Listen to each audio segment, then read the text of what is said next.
Chapter 37 Working It Out. I don't like it, Bouncer. They knew who we are, or they knew about us, said Graham, stumbling verbally due to a measurable amount of fear. Yes, they seem to, agreed Bouncer. Let's not worry about it for now, okay? We have the second Farviewer and plenty of Solarium, so from now on we can just hop place to place, hopefully staying in front of them. Graham sat down and reflected for a few seconds before replying. Okay, if we do just forget about the fact they seem to know who we are, we're still left with the other problem. And what's that? Questioned Bouncer, nowhere near his usual sharp self. Clearly he was not doing as he was preaching. Oh, I don't know, replied Graham sarcastically. The fact they were all twins, Bouncer, isn't that just a little spooky? Yeah, it was defo spooky, replied Bouncer. There's only so many ways to explain it too. Okay, so what have you worked out so far? Asked Graham. Okay, bear with me on this. I think this Farviewer contraption is doing quite a bit more than just linking us with other places. I think it's linking us with other dimensions. Slow down, hang on there, Bouncer. That's a bit of a leap, isn't it? Replied Graham incredulously. Is it? Asked Bouncer. I think it's the only simple explanation for what we have seen, and the fact that every time we have gone back for more Solarium it's as if we'd never been there. I thought we both agreed that they had just made some more, replied Graham. I did at first, but that last time I was convinced I saw another copy of the documents we took, you know, the report on the enriched Solarium and the Farviewer.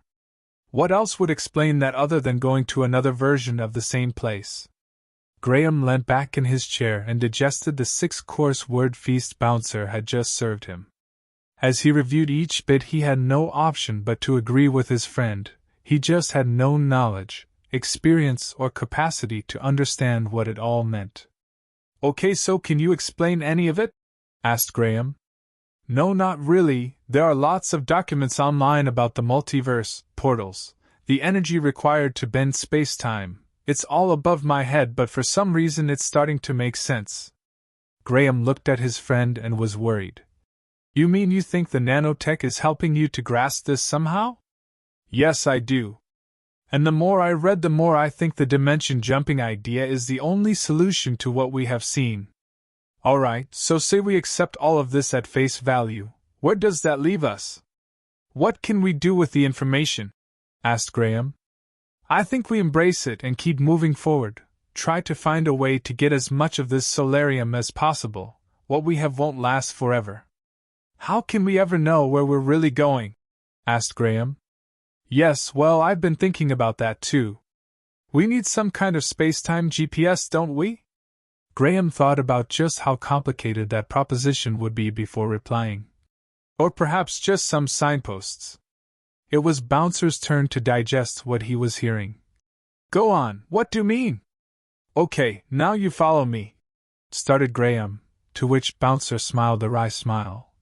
This Solarium seems to always be related to sepulchre, and if we've been to 2 dimensions then there's been a sepulchre in each, as well as one here, so we could assume that there's a sepulchre in every dimension and therefore Solarium too.